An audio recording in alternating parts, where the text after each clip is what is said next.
لا غاية ولا رجاء، كنا نترجى من عندكم قبل سنتين وأكثر من وقفنا وياكم ذوي المهن الطبية والصحية بدفعاتكم كلها. فتحنا أبوابنا ووقفنا لا منا فقط لشعورنا أنه إحنا لازم نوقف ويا كل شريحة تحتاج وتتظاهر.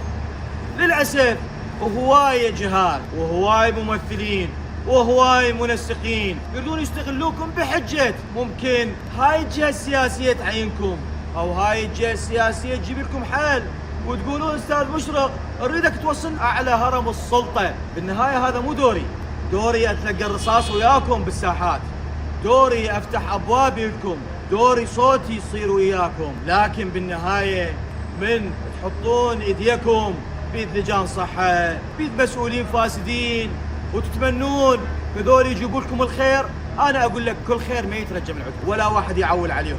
أو تروحون على ناس هسه بدأت تحكي بموضوعكم. هنا مصيبة والمصيبة كبيرة.